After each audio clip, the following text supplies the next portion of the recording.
Hello, guys. Welcome to Zenith Educational Academy again. So, as we discussed about the prepositions in the last videos regarding to the rules, norms, terms and conditions, जैसे कि last video में मैंने discuss किया कि prepositions are not used only before nouns, pronouns, or adjectives or verbs. Sometimes prepositions are also used after nouns, pronouns, adjectives, or verbs. And the most important point is that preposition connects two things. Sometimes connected noun to pronoun, pronoun to adjective, noun to adjective, noun to verb, verb to noun. I also discussed about some important types of prepositions that come to the question sentences, relative clauses, etc. So today I'll try to discuss about some other terms, some other rules. So some other types of prepositions we will discuss today.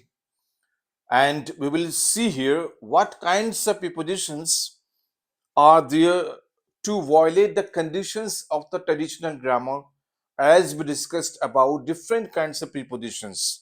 आज हम उन prepositions के बारे में बात करेंगे जो traditional method of grammar है उसको वायलेट करेंगे. It means they are against the rules and norms of the traditional grammar.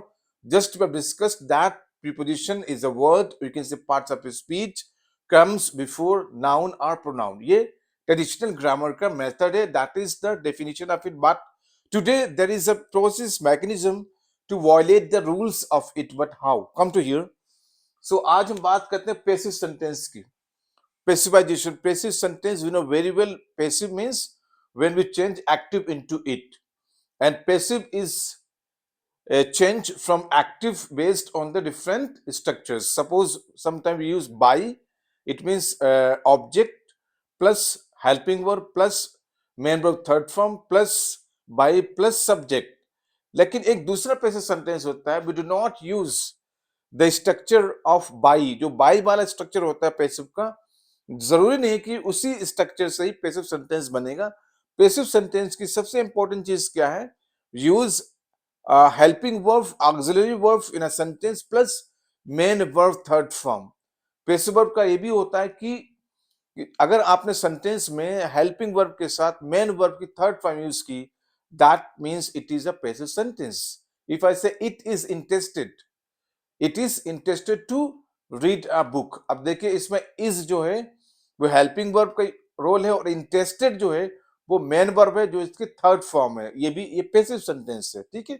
इसी तरीके से पैसिव में बात करेंगे. पैसिव स्ट्रक्चर में जो प्रीपोजिशंस हैं, it means in passive sentences और passive structures prepositions go with their verbs. कह रहा कि पैसिव सेंटेंस में ऑलवेज प्रीपोजिशंस वर्ब के साथ यूज की जाती हैं जो उसका मेन वर्ब होता है. पैसिव सेंटेंस में प्रीपोजिशंस कभी भी नाउन्स, प्रोनाउंस के साथ यूज नहीं की जाती हैं जो उसका सब्जेक्ट ऑब्जेक्ट होती है. इसका मतलब है कि प्रीपोजिशन जो है वो ऑलवेज कहाँ यूज होती है? वर्ब के साथ इन पैसिव सेंटेंस और पैसिव स्ट्रक्चर. जैसे सेंटेंस है शी लुक्स टू बी, लिखा she looks to be looked at. ठीक है. She looks to be looked at. आप देख सकते हैं कि पैसिव सेंटेंस है बिकॉज देखिए टू बी जहां होता है to be plus main verb third form. आप देख सकते हैं बी जो है that is a helping verb like use is R M was वर, और उसके साथ मेन वर्ब की थर्ड फॉर्म है लुक्ड. तो आप देख सकते हैं कि एट जो प्रीपोजिशन है 88, ये किसके साथ आया? वर्ब के साथ. कौन सा वर्ब है? लुक्ड. इसे कहते हैं पैसिव वर्ब, वर्ब की third form in a passive sentence. अब जो एट प्रीपोजिशन है वो सेंटेंस के एंड में आया है. इट मींस प्रीपोजिशन आई है विद इट्स वर्ब. तो इसका मतलब है कि पैसिव सेंटेंस में प्रीपोजिशंस ऑलवेज जो है पैसिव वर्ब के साथ आती हैं, ना कि पैसिव सब्जेक्ट या ऑब्जेक्ट के साथ. नेक्स्ट सेंटेंस क्या है? Kate was operated on last night. अब देखिए अभी मैंने बताया कि पैसिव सेंटेंस का स्ट्रक्चर जो है जरूरी नहीं कि बाई से ही हो.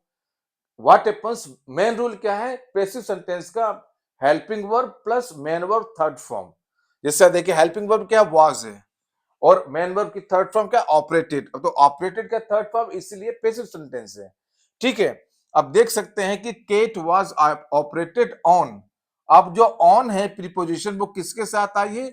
वर्ब जो ऑपरेटेड है उसके साथ है, बट नॉट सब्जेक्ट केट के साथ। आप देख सकते हैं प्रीपोजिशन ऑन जो है वो केट वर्ब सब्जेक्ट के साथ नहीं आई है, बल्कि वो किसके साथ आई है? ऑपरेटेड वर्ब के साथ। ठीक है, और लास्ट नाइट क्या है? ये प्रीपोजिशन फ्रेज है। ठीक है, now we can hear clearly show कि preposition in passive sentences always comes to the end of sentence with its verb. It means कि पैसिव सेंटेंस में प्रीपोजिशंस ऑलवेज वर्ब के साथ आती है, ना कि सब्जेक्ट या ऑब्जेक्ट के साथ। नेक्स्ट क्या है? Infinitive structures. अब हम बात करेंगे कि इन्फिनिटिव क्या होता है। जैसे इन्फिनिटिव वर्ब होता है, finite verb, non finite verb, non finite that comes to the infinitive verb. Infinitive means कभी जब टू हम यूज करते हैं, टीओ टू, अब टू के बाद अगर कोई वर्ब आएगा वी1, टू प्लस वी1, तो ये पूरा वर्ब कहलाता है infinitive verb. Like I want to go Delhi ही। अब टू गो जो है, टू गो, टू के साथ जो गो आया, ये पूरा क्या है? इन्फिनिटिव वर्ब है। ठीक है, I hope understood. I want to write, अब टू राइट क्या पूरा इन्फिनिटिव वर्ब है। आई वांट टू ईट क्या है? इन्फिनिटिव वर्ब है। ठीक है, यहां बात करेंगे इन्फिनिटिव स्ट्रक्चर्स की, मतलब जहां टू स्टार्ट हो रहा है, टू से आगे पूरा स्ट्रक्चर क्या होगा? उसे कहते हैं इन्फिनिटिव स्ट्रक्चर्स। ठीक है, जहां से टू के बाद जो वर्ब स्टार्ट होगा, मतलब टू से लेकर के लास्ट तक जो पूरा स्ट्रक्चर और सेंटेंस का, उसे कहते हैं इन्फिनिटिव स्ट्रक्चर्स। अब ये क्या करें? इन्फिनिटिव कॉम्प्लीमेंट्स, जैसे सब्जेक्ट कॉम्प्लीमेंट होता है, ऑब्जेक्ट कॉम्प्लीमेंट होता है, उसी तरीके से इन्फिनिटिव कॉम्प्लीमेंट मींस कि टीओ टू के बाद जितना भी सेंटेंस का पार्ट होगा, वर्ब से लेकर के एंड तक, वो पूरा कहलाता है इन्फिनिटिव कॉम्प्लीमेंट। ठीक है, can have prepositions with them. अब ये करा कि जब किसी सेंटेंस में हम इन्फिनिटिव कॉम्प्लीमेंट यूज करते हैं, तो उसके साथ प्रीपोजिशंस यूज होती हैं, but not subject and object के साथ। एग्जांपल क्या है? देखिए लिखा है the village is pleasant. Yes, the village is present to live in. अब देखिए इसमें ये टू से लेकर इन तक पूरा क्या है? इसे कहते हैं इन्फिनिटिव कॉम्प्लीमेंट। अब देख सकते हैं कि टू का हमें मैंने बताया कि टू जहां यूज होता है, उसके बाद जो वर्ब होता है, टू लिव पूरा क्या? इन्फिनिटिव वर्ब है, लेकिन टू लिव इन पूरा हो गया infinitive, that is infinitive complement. तो देखिए इन्फिनिटिव कॉम्प्लीमेंट के साथ ही प्रीपोजिशन इन का यूज हुआ है। इन क्या है? It is a preposition. तो इन जो है इन्फिनिटिव कॉम्प्लीमेंट के साथ आई है, but not with the noun the village and not with the adjective pleasant. Pleasant क्या एडजेक्टिव है? ना तो एडजेक्टिव के साथ प्रीपोजिशन आई और ना ही नाउन द विलेज के साथ आई है। प्रीपोजिशन किसके साथ आई है? इन्फिनिटिव कॉम्प्लीमेंट के साथ में। Next is she needs other children to play with. अब देखिए, अब टू प्ले क्या है? मैंने बताया था अभी कि टू के बाद जो वर्ब यूज होता है वी1, उसे कहते हैं इन्फिनिटिव वर्ब। लेकिन पूरा जो है टू प्ले विथ, ये पूरा क्या है? इन्फिनिटिव कॉम्प्लीमेंट है। तो अभी जस्ट मैंने बताया कि इन्फिनिटिव कॉम्प्लीमेंट के साथ प्रीपोजिशन विथ आती है। अगर किसी सेंटेंस में हमने इन्फिनिटिव कॉम्प्लीमेंट यूज किया है, तो जो प्रीपोजिशन होगी वो उसी में आएगी, but not to the subject और object. Next is can you get me a chair to stand on. अब देख सकते हैं to stand, again same case is there, it is infinitive verb, और इसी पूरा क्या हो जाएगा? ऑन तक ये हो गया इन्फिनिटिव कॉम्प्लीमेंट। और इसी इन्फिनिटिव कॉम्प्लीमेंट में आप देखिए ऑन जो है प्रीपोजिशन की यूज किया गया है, but not with the subject you and not with object a chair and me.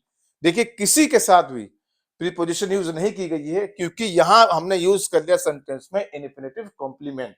अगर किसी सेंटेंस में आपने इन्फिनिटिव कॉम्प्लीमेंट यूज किया है, तो प्रीपोजिशन उसी के साथ आएगी at the end of the sentence. ठीक है, next is I have got lots of music yes to listen to. अब देखिए टू लिसन क्या है? ये है इन्फिनिटिव वर्ब, क्योंकि लिसन वर्ब है और टू के बाद आ रहा है, तो इसे कहते हैं इन्फिनिटिव वर्ब। लेकिन इसके आगे जो एक प्रीपोजिशन टी टू है, तो पूरा हो गया इन्फिनिटिव कॉम्प्लीमेंट। तो इसीलिए हमने इन्फिनिटिव कॉम्प्लीमेंट के साथ ही प्रीपोजिशन को यूज किया है। ये बहुत अच्छा रूल है, मेथड है कि इफ एनी सेंटेंस, किसी सेंटेंस में हम इन्फिनिटिव वर्ब का यूज कर रहे हैं, ठीक है, और अगर हमें प्रीपोजिशन यूज करना है, तो वो इन्फिनिटिव वर्ब के बाद यूज होगी। Understood? For example I want to write in. ठीक है, I want to write in, अब टू राइट क्या इन्फिनिटिव वर्ब है, अब इन जो आ रहा है राइट के बाद पूरा हो गया इन्फिनिटिव। टू राइट इन जो है ये कंप्लीट क्या हो गया? Infinitive complement. तो इन जो है वो राइट के बाद आ रही है, जिसे हम कहते हैं infinitive structure. Next is exceptions.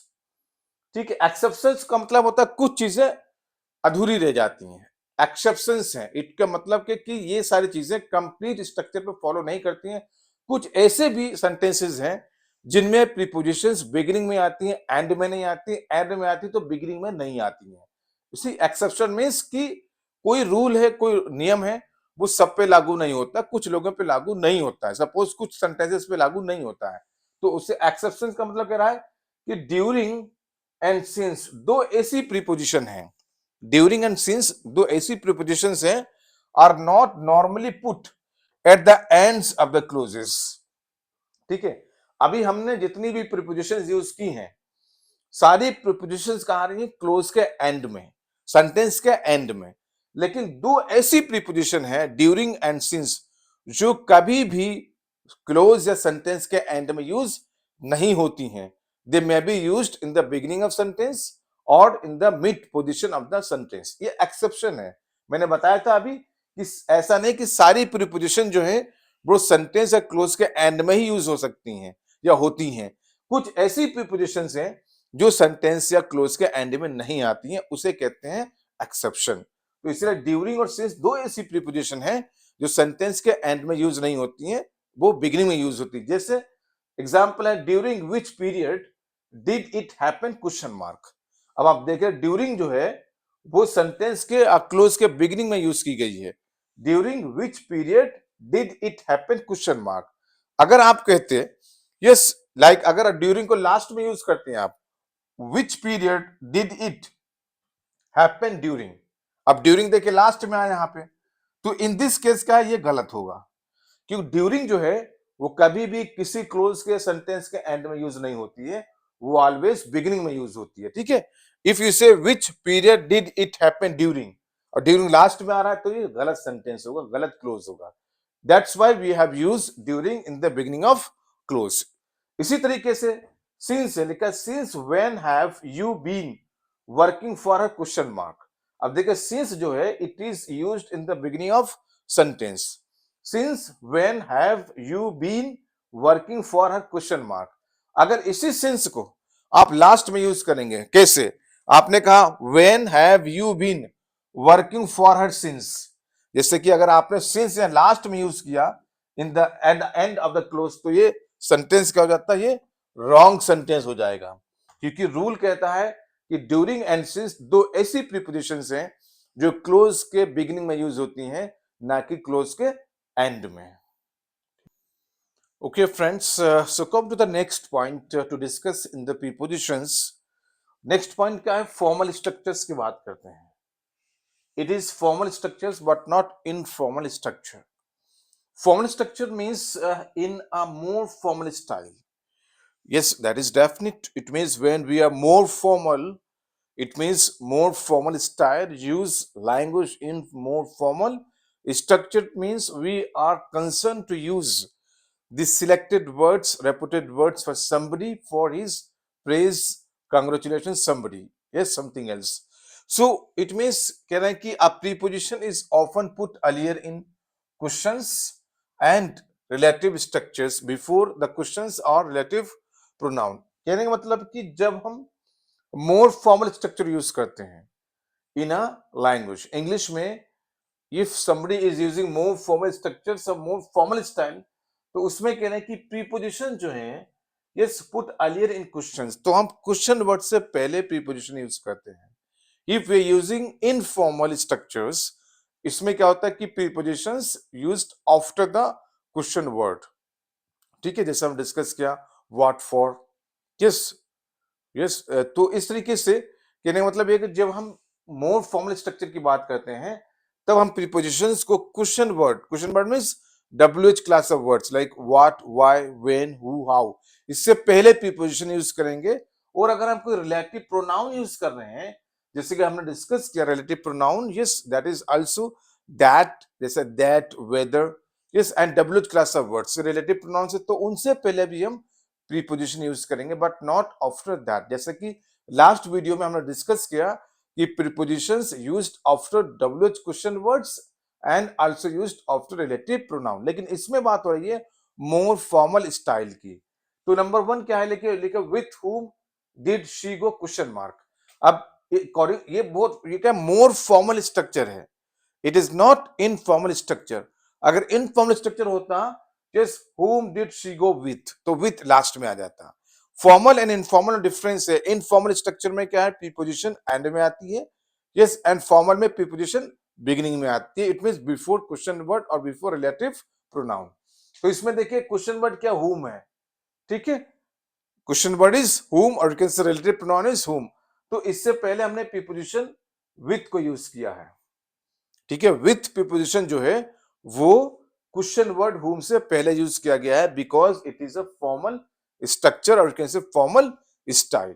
Next is it was the house about which he had told them. अब देखिए it was the house about which, अब देखिए इसमें क्या है, जो रिलेटिव प्रोनाउन क्या है, विच है, ठीक है।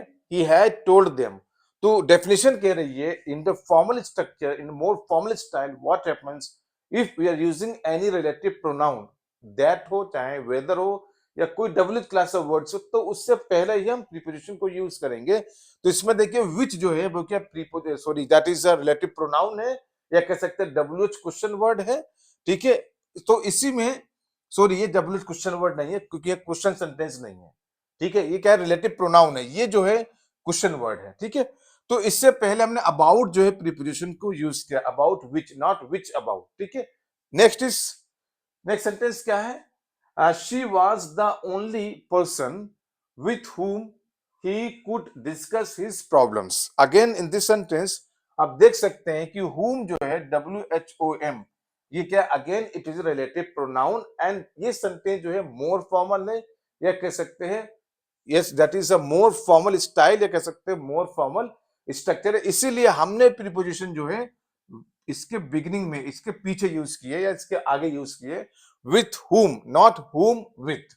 अगर इनफॉर्मल होता तो प्रीपोजिशन जाती लास्ट में, ठीक है। जैसे she was the only person yes he could discuss his problems with, ठीक है, तो विथ लास्ट में चली जाती इनफॉर्मल में।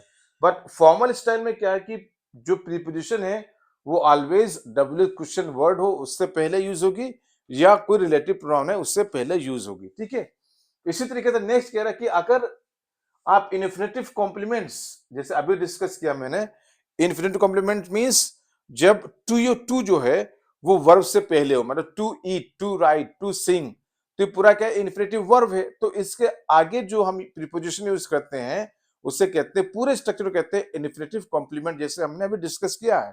कह रहा कि अगर हम इन्फिनेटिव कॉम्प्लीमेंट को भी मोर फॉर्मल स्टाइल में यूज करें तो उसमें भी सेम केस यही रहेगा कि प्रीपोजिशन जो है अपनी पोजीशन चेंज कर लेगी, अब वो यूज होगी बिफोर द इन्फिनेटिव वर्ब और you can say before infinitive complement. जैसे she needs other children with whom to play, इससे पहले अगर देखें when we use informal structures, उसमें क्या था कि प्रीपोजिशन जो है comes to the end of the sentence, end of the clause, और can say after the infinitive verb और you can say with infinitive complement. लेकिन यहाँ क्या ये मोर फॉर्मल है, इसलिए आप देख सकते हैं टू प्ले जो है ये तो इन्फिनेटिव कॉम्प्लीमेंट है, लेकिन इसके बाद प्रीपोजिशन यूज नहीं हुई है। अब प्रीपोजिशन यूज ये कहा, विथ हुम, ये देखिए ये क्या है, yes again it is a WH class of words, you can say it is a relative pronoun, और ये टू प्ले जो है इन्फिनेटिव कॉम्प्लीमेंट है।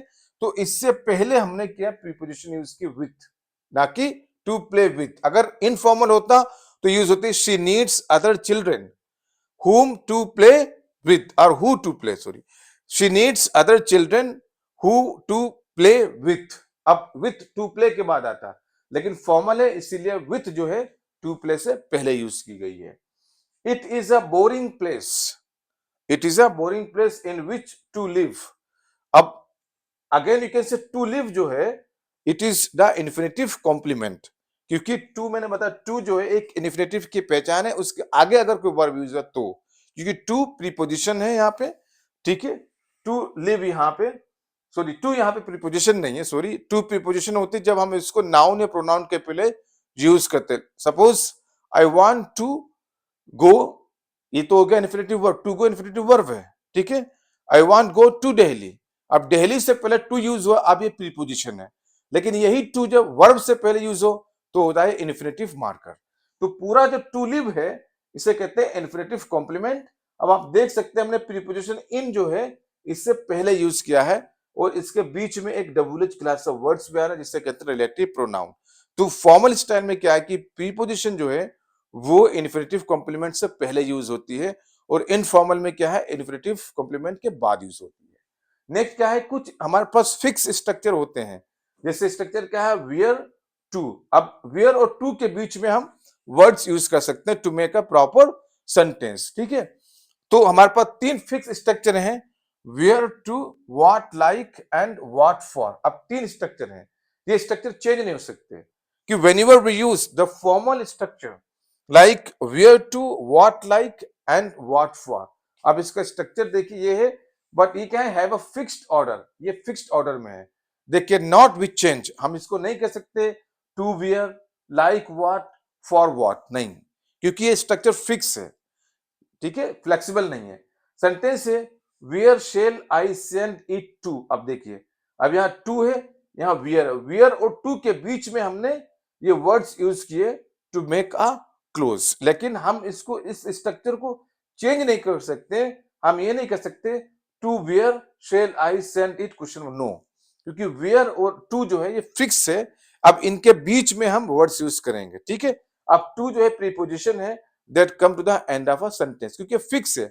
अगर ये भी फॉर्मल स्टाइल है लेकिन इसमें ऑर्डर फिक्स है, लेकिन यहां जो हमने बात की इनफॉर्मल स्टाइल में, यहाँ पे वर्ड ऑर्डर फिक्स नहीं है, इसीलिए preposition sometime comes to the end of the question word, after the question word and sometime comes before the question word. इसी तरीके से preposition also comes after the infinitive complement and before infinitive complement, but difference क्या, formal and informal. लेकिन यहाँ पे जो है वो फिक्स वर्ड ऑर्डर है। यहाँ पे अगर वेयर है तो उसके आगे जो टू है ये ऑर्डर है, तो टू को हम बिगिनिंग में नहीं ला सकते, we can't say to where, ये गलत हो जाएगा। अगर हम कहें to where shall I send it question mark, it is a wrong, जैसे यहाँ देखें ये रॉन्ग है, तो it means where shall I send it to, ये करेक्ट है। इसी तरीके से नेक्स्ट स्ट्रक्चर देखिए, what does she look like. अब देखिए अब स्ट्रक्चर में बताता है व्हाट और लाइक का, तो बिगिनिंग में व्हाट आ रहा है और एंड में क्या, लाइक है जो प्रीपोजिशन है, और इसके बीच में हमने ये वर्ड्स यूज किए हैं एक क्लोज बनाने के लिए। What does she look like, अगर हम इसको मूव करें लाइक को, लाइक व्हाट, अगर हम कहें like what does she look question mark, ये इनकरेक्ट होगा क्योंकि ये फिक्स ऑर्डर है, इसको हम फ्लेक्सिबल नहीं कर सकते। Next is what did you by that for. अब देखिए मैंने बताया व्हाट और फॉर का जो है फिक्स वर्ड ऑर्डर है, इसके बीच में तो हम वर्ड्स यूज कर सकते हैं टू मेक अ क्लोज, लेकिन फॉर को बिगिनिंग में नहीं ला सकते, फॉर व्हाट नहीं कर सकते। For what did you by question mark, did you, for what did you by that question mark, ये गलत हो जाएगा, ठीक है। और ये भी नहीं कह सकते did you by that for what, नहीं ये भी नहीं कह सकते, व्हाट फॉर भी नहीं कह सकते। इट मींस ये फिक्स ऑर्डर है, that's why we discuss here three fix order हैं। In English language we have three fix word order, एक व्हाट टू है, वेयर टू है, व्हाट लाइक है एंड व्हाट फॉर है। कहीं भी आप देखेंगे जहां स्ट्रक्चर वेयर टू का होगा, व्हाट लाइक का होगा, व्हाट फॉर का होगा, इन दो वर्ड्स के बीच में ही और वर्ड्स यूज करके एक क्लोज बनाया जाता है, लेकिन इनको फ्लेक्सिबिलिटी नहीं दी जाती है। We can't say like here to where, no, we can't say like what, we can't say for what. So this is here to discuss about more prepositions rules and regulations. So I hope you understood very well कि prepositions formal structures में और informal structures में कैसे flexible होती हैं। We discussed here about the question words. It means कि अगर कोई question word use हो रहा है, कभी क्या होता है कि preposition used after the question word, अगर वो informal structure है, और अगर formal structure है, more formal style है, तो preposition question word से पहले use होती है, जैसे with whom यहाँ डिस्कस किया, ठीक है, अबाउट विच किया, विथ whom, ठीक है। एंड अगर सेम केस में अगर हम फॉर्मल स्टाइल की बात करें इन इन्फिनेटिव कॉम्प्लीमेंट की, जो टू से स्टार्ट होता है, तो इन्फिनेटिव कॉम्प्लीमेंट अगर इनफॉर्मल है तब तो इन्फिनेटिव कॉम्प्लीमेंट के बाद प्रीपोजिशन आती है, और फॉर्मल है तो उससे पहले आ जाएगी, लेकिन उसके लिए भी क्या नीड है कि इन्फिनेटिव कॉम्प्लीमेंट और प्रीपोजिशन के बीच में भी एक WH क्लास ऑफ वर्ड्स आता है जिसे कहते हैं रिलेटिव प्रोनाउन। इसी तरीके से हमारे पास 3 फिक्स ऑर्डर हैं जो अभी डिस्कस किए, where to, what like, what for. इनको हम मूव नहीं कर सकते हैं। हम नहीं कह सकते to where you are, like what you are eating, and for what you watched something else. They are not possible to flexible order.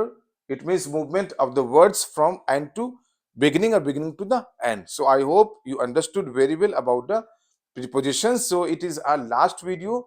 If still you have any problem, any issue, any challenge, any doubt, please ask me in the comment box. I'll try to solve the issues and to give you the proper solutions of your problems as soon as possible.